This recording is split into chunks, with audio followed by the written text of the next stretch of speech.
years of my journey as a climate activist.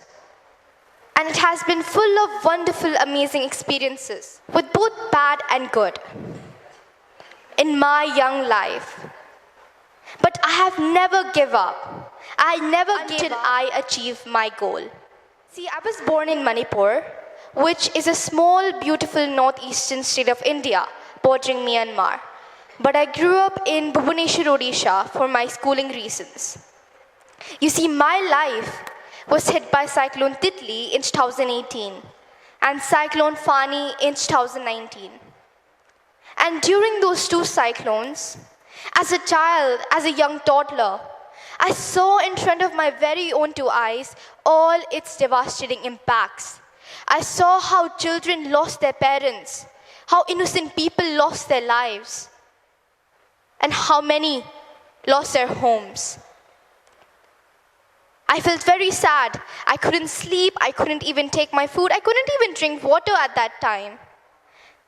And then later, I moved to Delhi in 2019. And before that, in Odisha, when we're talking about Odisha, do you recognize this young lady, this young person? Have you guys ever seen her or heard of her name? Well, you see, it's Kani Sikaka. You see, she's from Odisha, and ever since the age of 13 years old, she raised her voice. She fought with the big companies, people with power, so that she could protect her forest, her village, and her mountains from the mining of the bauxite, of the mining of the aluminum. And when I heard her story for the first time as a kid, I got inspired. When I heard about her braveness, her courage, it motivated me a lot. And she became my inspiration. And many people don't talk about her story. Many media don't talk about her story. That's why I'm telling her story to all of you. Any which ways, coming back to the point, after facing all the cyclones in Odisha, I again moved to Delhi in 2019. And then when I moved to Delhi, I faced the intense heat waves that we are even facing today, even right now, and the high air pollution level that you guys must be knowing. In the summers, we face the intense heat waves, and again in the winters, we face the high air pollution level. You see, children and women are the first line of victims in every climate crisis. We, the school children, who is going to school every day, it's impacting our health. The air pollution, just think about it. All these environmental issues. So facing all such climate disasters, after facing all such environmental issues in such a young age, it turned me into a child climate activist. You see, I got a chance to attend the United Nations Disaster Conference in Mongolia in July 2018 at the age of 6 years old. I met various world leaders, scientists, experts, policymakers, and many climate activist friends. It was a life-changing event. And after I came back from Mongolia in July 2018, I started my own organization called the Child Movement, or Bachpan Andolan you can call it in Hindi. Child Movement is a children movement, or you can call it as a people movement for climate justice. And ever since I started my journey at the age of 6 years, I have 5 main demands to the government and the leaders to change the system. First is to pass a climate change law as soon as possible in the parliament. If our government passed a climate change law as soon as possible in the parliament house, then it would help us to control the carbon emissions and the greenhouse gases. Second is to include climate education as a mandatory subject in our school education curriculums. If there is climate education in our school education curriculums, then it would help us to fight the climate change that I'm talking to you all about today. From the very young level, from the grassroots level, from a very young age. And also because there will be no climate solution without the climate education. My third main demand is for each and every student in India to plant minimum 10 trees every year. You see, in India, there are 350 million students. If the 350 million students plant minimum 10 trees every year, then we would plant around 3.5 billion trees. So just imagine, so just trust me, how green our India would be after 5 to 10 years if we take such initiative of planting 10 trees every year. So should we start taking this initiative now? Should we start bringing that change now? Do you want to see India green? Yes, so let's start planting trees now. Because as you know, trees are the ultimate solution for fighting climate change.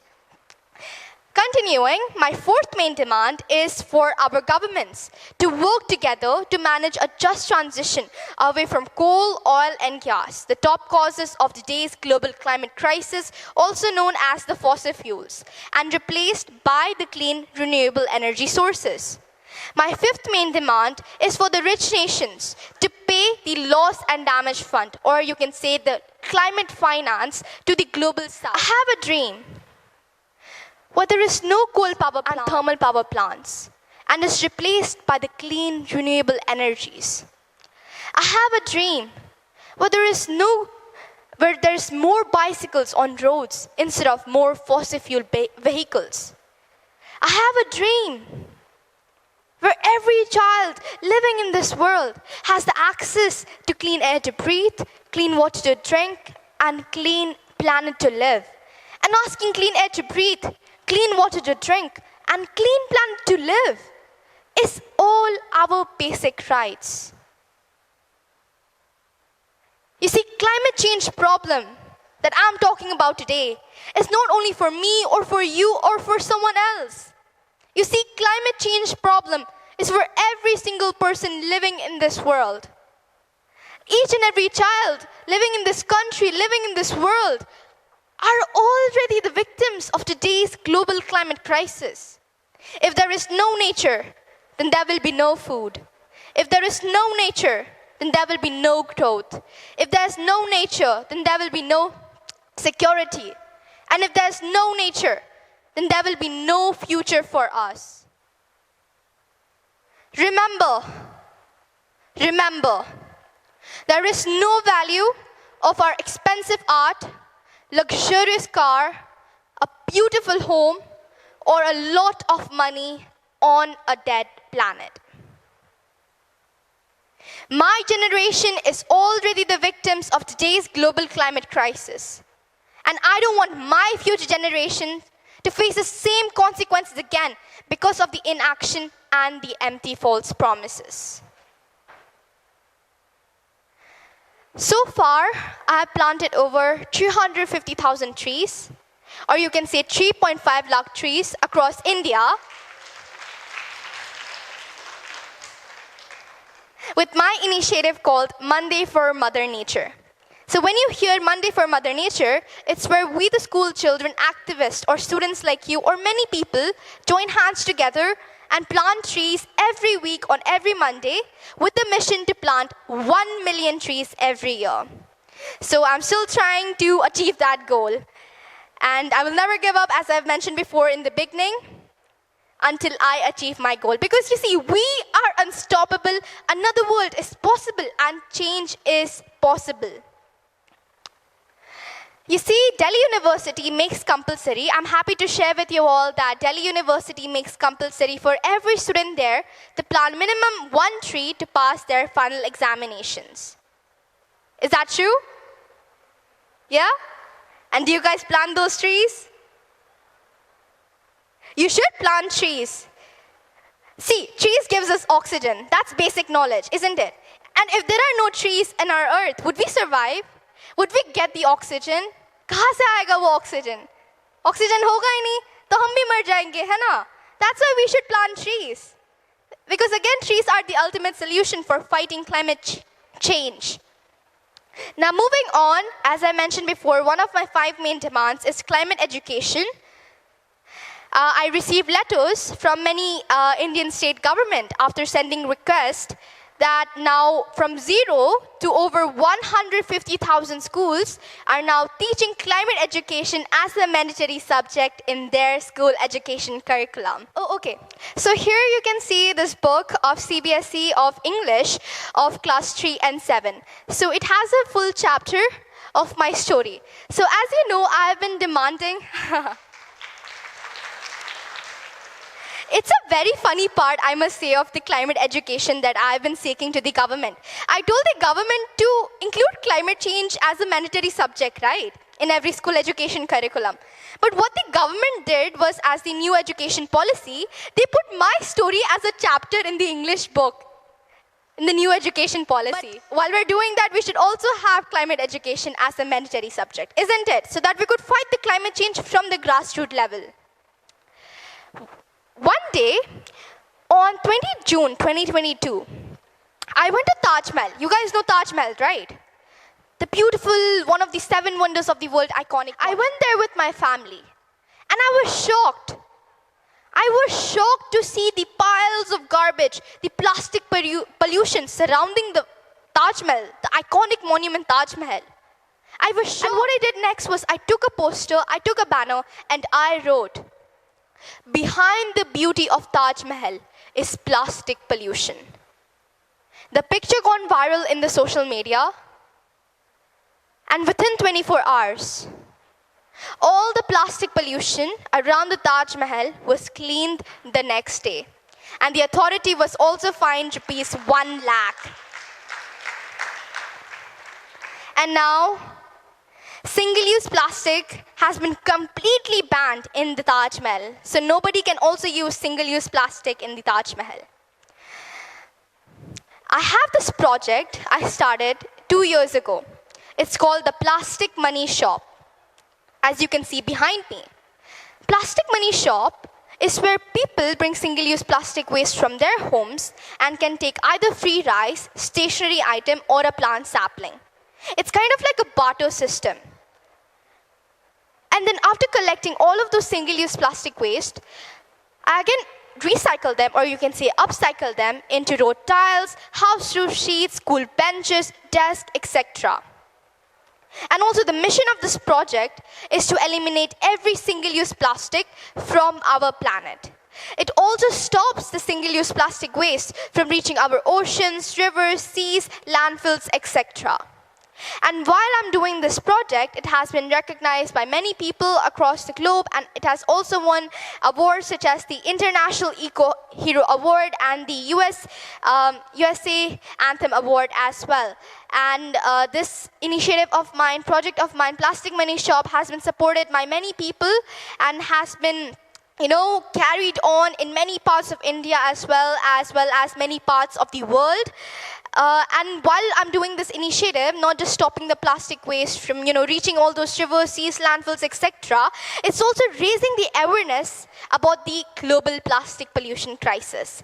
So if such kind of initiative is also, done in a much more larger scale, then you can imagine the much more larger impact that it can have as well. Right, isn't it? So you guys, students of Delhi University, Miranda, can also, take up this kind of initiative, and you can also implement it here as well. And it can have a huge impact and raise the knowledge about plastic pollution. On 1st March 2023, me and my little sister, she's right here behind me, we were recognized by the Guinness World Record for making the largest plastic bottle sentence. And that sentence was, "Save our planet and our future."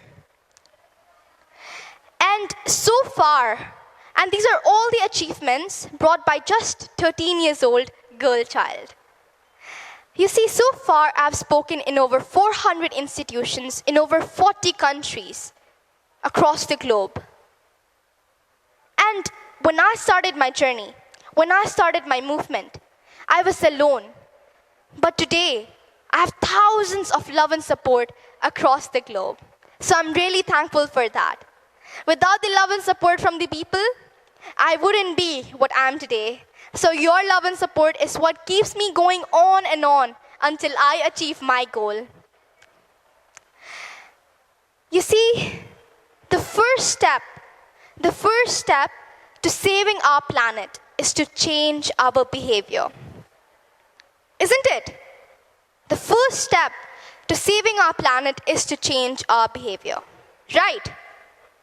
If you can change yourself, then you can change your family. If you can change your family, then you can change your neighborhood. If you can change your neighborhood, then you can change your community. If you can change your community, then you can change your state. If you can change your state, then you can change your country. And if you can change your country, then you can change the whole world. You see, change means empowerment. Empowerment means independence. And independence means freedom. A lot of people talk about freedom. But azadi kya hai? What is the real freedom? What is the real freedom? Freedom is when you can protect your land and environment. Freedom is when you can protect your children's future, culture, and health. Freedom is when no one can discriminate you on the basis of caste, creed, color, gender, or any other discrimination. Freedom is when you are out of hunger. Freedom is when you can read and write. Freedom is when we are all together in this fight. Fight for your freedom. Thank you. Jai Hind. Sanale Bag Manipur ne yai fare. Thank you once again.